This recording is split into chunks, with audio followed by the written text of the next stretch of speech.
तो अभी हम लोगों ने जावा स्क्रिप्ट शुरुआत करी है। जावा स्क्रिप्ट का मतलब क्या हुआ? Interactive programming. अगर आपको अपने वेब पेज पर इंटरैक्टिव लोडिंग करानी है या इंटरैक्टिव वर्क कराना है तो आप क्या यूज करते हो? जावा स्क्रिप्ट। HTML के थ्रू स्ट्रक्चर बनाया, स्केलेटन बनाया, उसमें कुछ प्रेजेंटेशन ऐड करने के लिए हमने CSS का यूज किया। अब हमें कुछ इंटरैक्टिव काम कराना है, मतलब डायनेमिक लोडिंग करानी है, मॉडिफिकेशंस कराने हैं। जो दिख रहा है स्टैटिक, इसमें कुछ मॉडिफिकेशंस करते हुए काम कराना है, तो हम वहां यूज करते हैं जावा स्क्रिप्ट का। तो जावा स्क्रिप्ट बेसिक एक स्क्रिप्टिंग लैंग्वेज है जो कि क्लाइंट साइड और सर्वर साइड दोनों पर काम कर सकती है।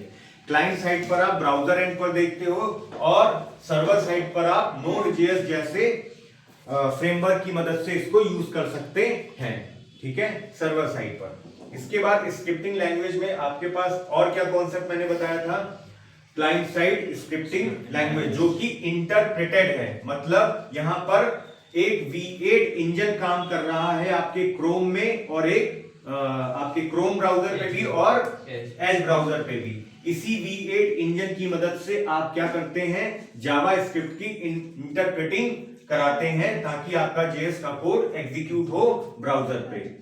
मैंने आपको बताया था अभी यहां पर कि अगर आपको ब्राउजर के थ्रू अपने JS कोड को देखना है तो इसको HTML के साथ एम्बेड कराना पड़ेगा। अगर आपको CMD के थ्रू अपने JS कोड का एग्जीक्यूशन देखना है तो आपको Node.js इंस्टॉल करना होगा, और Node.js इंस्टॉल करने के बाद में जो आपका CMD पे जो पाथ है, उस पाथ के बाद आपको उस पाथ पर करेंटली जाना होगा और एक कोड लिखना होगा node script.js, जो फाइल नेम है आपका वो, और .js।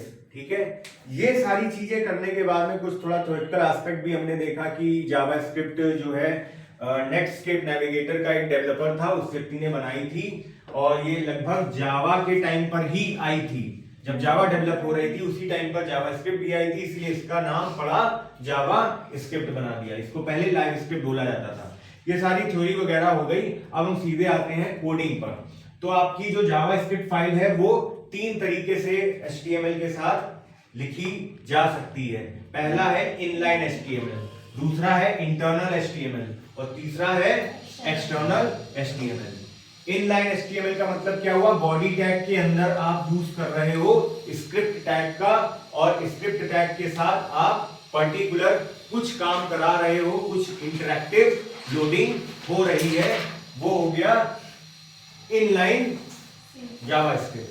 ठीक, फिर उसके बाद में इंटरनल जावास्क्रिप्ट। इंटरनल जावास्क्रिप्ट में आप क्या करते हो? हेड टैग के अंदर, जैसे HTML है, हेड टैग के अंदर स्क्रिप्ट src पाथ, फाइल का नाम, .js स्क्रिप्ट क्लोज। ये आपका कैसा हो गया? ये आपका एक्सटर्नल, आपकी कोई एक्सटर्नल फाइल है JS की, वो आप इंबेड करा रहे हो अपने HTML कोड के साथ। अब आता है इनलाइन, हो गया एक्सटर्नल, हो गया इंटरनल। इंटरनल का मतलब क्या हुआ? कहीं पर भी, जैसे आप हेड टैग में ही आपने स्क्रिप्ट ओपन किया, स्क्रिप्ट टैग ओपन किया और यहां पर कुछ कोड लिखा और स्क्रिप्ट टैग को क्लोज कर दिया। ठीक है, तो इस तरह से आप यूज कर सकते हैं इसे। ठीक, अब मैं कुछ 5 महत्वपूर्ण बात बताने जा रहा हूं, इसे ध्यान से सुनना। क्या? कि जावास्क्रिप्ट है वो डॉम मॉडल पर काम करता है, डॉक्यूमेंट ऑब्जेक्ट मॉडल। यानी कि यहां पर डॉम क्या है? एक ऑब्जेक्ट है। इस ऑब्जेक्ट का एक बेस ऑब्जेक्ट है विंडो, इस विंडो ऑब्जेक्ट का बेस ऑब्जेक्ट है डॉक्यूमेंट। यानी ब्राउजर का जो विंडो है, ये ऑब्जेक्ट क्या होगा? Window object. अगर ब्राउजर का जो वेब पेज है, इसका जो ऑब्जेक्ट होगा वो क्या होगा? डॉक्यूमेंट। ठीक है, तो अब जरा हम कोडिंग पार्ट पर आते हैं। अगर आपको अपने वेब डॉक्यूमेंट में कुछ लिखवाना है, ठीक है, कुछ शो कराना है HTML के साथ, तो आप स्क्रिप्ट टैग ओपन करोगे, स्क्रिप्ट टैग क्लोज करोगे और उसके बीच में यहां पर ऑब्जेक्ट डॉट एक फंक्शन चलाओगे, राइट फंक्शन, और राइट फंक्शन के अंदर जो भी डबल कोट्स के अंदर दे दोगे वो एज इट इज ब्राउजर पे प्रिंट हो जाएगा। तो आप लिखोगे document dot right double quotes के अंदर JS कंटेंट इनसाइड ब्राउजर, मान लो लिख दिया। ठीक है, ये हो गया पहली बात। दूसरी बात, अगर मान लो लाइन ब्रेक कराना है तो document dot write LN a, document dot write LN b. ठीक है, ये बात समझ में आ गई। तीसरा है डायलॉग बॉक्स। अगर आपको डायलॉग बॉक्स ओपन कराना है, डायलॉग बॉक्स शो कराना है, तो आप क्या दोगे, अलर्ट फंक्शन। अलर्ट फंक्शन के अंदर डबल कोट्स में जो भी आप लिखोगे वो एक अलर्ट की तरह काम करेगा, तो वो एक डायलॉग बॉक्स हो जाएगा।